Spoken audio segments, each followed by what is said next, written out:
Guys, today we're going to be answering a question I've been asked so many times I've lost count, and that is, what is the most expensive sneakers I own? So I've put together a list of the 10 most expensive pairs that I currently have, and even though I've been wearing most of these, I'm just going to kind of base the price off of what they're going for now if you bought them online, like brand new. Just makes things a little bit easier. Now, I gotta be honest, I'm not typically the guy that is after super expensive sneakers. In fact, I kind of class myself as someone who prefers more affordable options. But hey, I thought this would be fun, and genuinely the prices of some of these sneakers on today's list actually shocked me. Like, I had no idea they were so expensive. So coming in at number 10, we got the Off-White Nike Dunk Low, and this is lot 32. This is a sneaker that I haven't worn that much, maybe 2-3 times max, but it's a pair that's actually pretty special to me. Weirdly enough, I just really like to reminisce on the time where they released these, where like the drop was super different. Like, the only way you could get a pair was through exclusive access, and if you ordered them, the picture that you got shown was a box. You didn't know exactly what lot you got until you opened it up. To me, that was just a really fun experience, and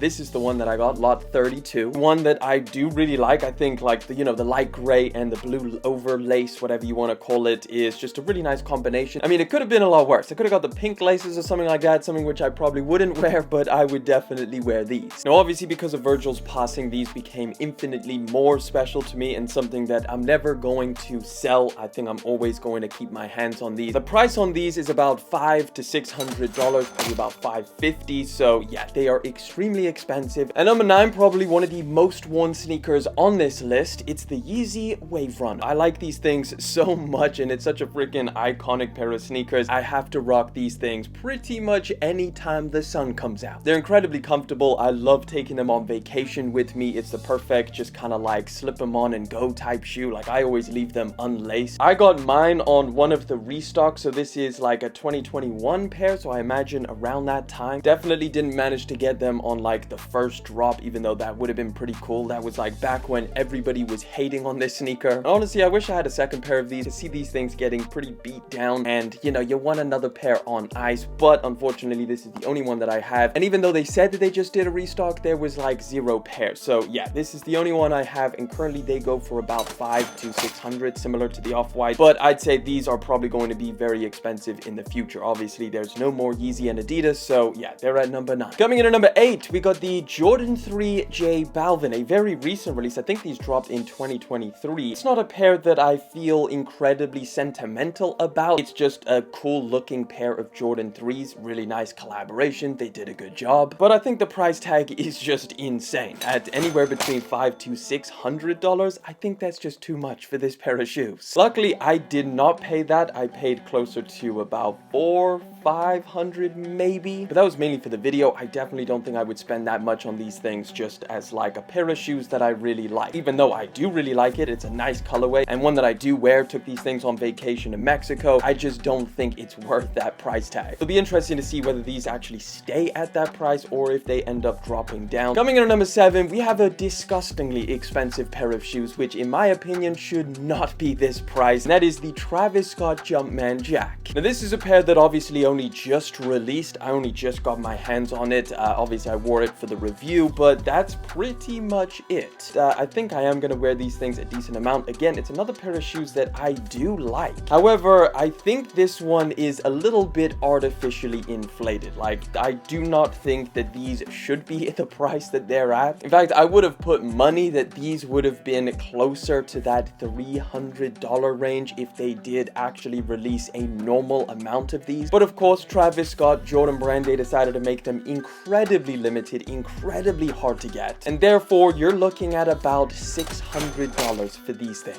If I had to put money on it, I don't think they're gonna stay at that price tag once we get a ton of new colorways like they've been leaking. There's like so many that are gonna drop. I think the price tag on these is inevitably gonna go down. So that's just a guess. I don't know, but at the same time, I guess it is Travis Scott's first signature sneaker, so it kind of makes sense in that aspect. Taking the number 6 spot, another another very big surprise. It's the Jarritos Nike SB Dunk Low. Don't get me wrong, this is probably one of my favorite dunks in the past few years. These things are very, very cool. Really, really nice colorway that goes with a ton of different outfits. But the price tag is pretty crazy. The last time I checked, it was definitely not as expensive as they are now. I hate to say it, but it's probably another pair of shoes that I would definitely not buy at the price it is at. Even though I don't think they're gonna go down in price, I just feel like it's a nice shoe, but god damn. These are pushing close to $700, around $650 at least in this size, which is pretty insane. Now I actually paid about maybe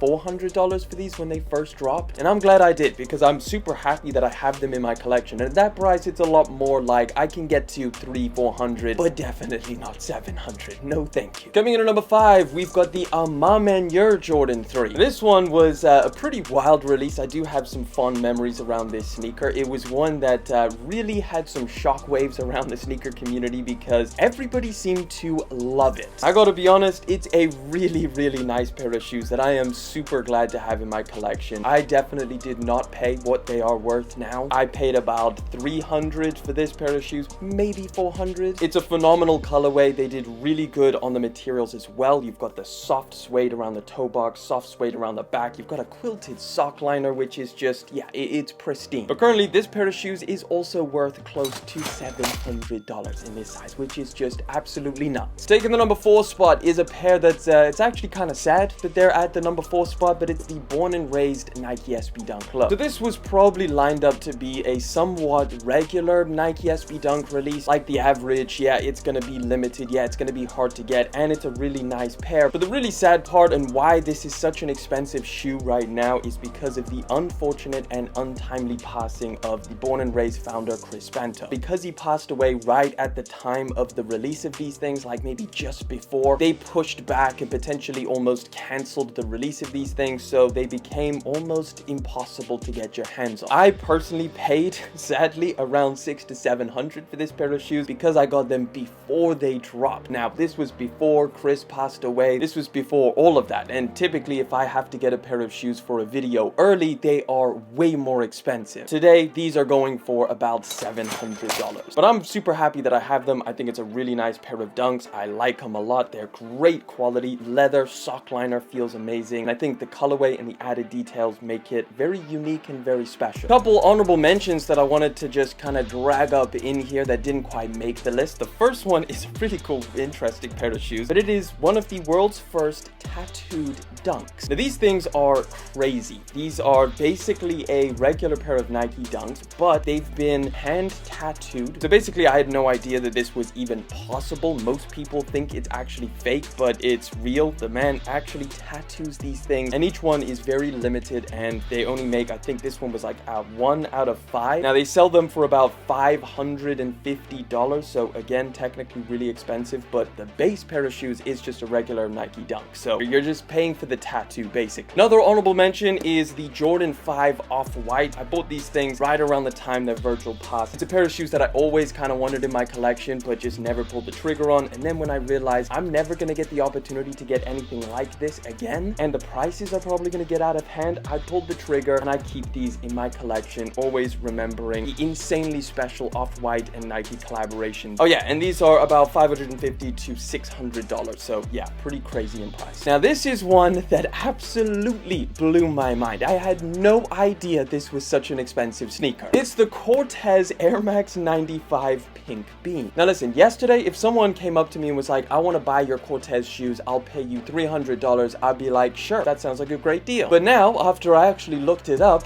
this is a really expensive pair of shoes now that I had no idea. So this pair of shoes right now is about $800 to $900 if you look at StockX or GOAT, which absolutely blew my mind. I was like, how? I paid, like, when they dropped, maybe $300, if that. I guess it was limited. I don't really know. It's a crazy change in the price tag, which, yeah, I don't know. Maybe you guys can explain it to me. I mean, it's a nice, cool collaboration with Cortez. pairs. This was just my favorite colorway. I wanted one of them, whether it was the blue one or the camo one, but this is the one that I thought looked the best. I just like the little pink accent and the camo sock liner. Coming in at number 2, we've actually got 3 sneakers just because they're all so similar that I didn't want to just, you know, kind of dilute this list. The first one is the Travis Scott golf sneaker. This one is about $1,200. I think that's pretty insane for this pair of shoes because I don't think it's on par with the quality of the rest of the Travis Scott Jordan 1s. I mean, it's not far off, but it does just feel like a little bit cheaper than the rest of them, so I wouldn't necessarily put it that high, especially for the fact that this is a golf shoe. Nevertheless, it was insanely limited, so yeah, 1.2. I definitely would not pay that for this pair of shoes, and I definitely didn't, don't worry. Then we got the olive Travis Scott Jordan 1s. These are about 1.2 to 1.4 depending on what size. These are probably about $1,300. Now this feels a little bit more like it, a typical Jordan 1 Travis Scott collab where it has the nice soft suede, the buttery leather, and the really cool details on it that at least elevate it from a regular pair of Jordan 1s. And finally, we got the reverse mochas. Now these are about close to 2K, which is insane. Now I did spend a lot on this pair of shoes. I would not pay that much, but I did spend a lot on these things. Like still, I just knew at the time when I bought these things that they were going to keep on going up in price, so I was like, I really want a pair of these things. One of the most expensive pairs of shoes that I have ever bought and now own. But coming in at number 1, the most special, the most rare, the most expensive sneaker that I own, it's the Yeezy 1050 sample. Now this is a relatively recent addition to my collection. I bought these things late last year and I did pay a lot of money. I did, and they're probably a terrible decision financially, but I just saw these things in my size and I was like, you know what, this is a pair of shoes that I thought was so freaking cool, and the story behind them is also really cool, so I was like, hell, I'm just gonna pull the trigger. Definitely one of my more impulsive moments in my life. These things are extremely hard to find. From what I can tell from speaking to different people who worked at Yeezy at the time when they made this pair of shoes, there's only about 300 in existence, and this is one of the very few that's actually my size, so I can actually wear these things. You've got like the little sample, not for resale, on the tongue over there, which is really cool. This is probably like one of the best quality Yeezys ever made. It feels insane, and it kind of makes sense for the story behind it. This was actually a pair of shoes that has been sampled over and over again in so many different versions and iterations, and it was a pair of shoes that Adidas and Yeezy were trying to bring down to an affordable price tag to release. However, they just couldn't find a way, so they just could not make these things affordable enough to drop them, so they just scrapped it. I think they were supposed to drop like back in 2021 at some point, like towards the end of the year. Ye even gifted a few pairs of these things out to people like Offset and other rappers. They never had an official release, and now this is a very, very special pair to me that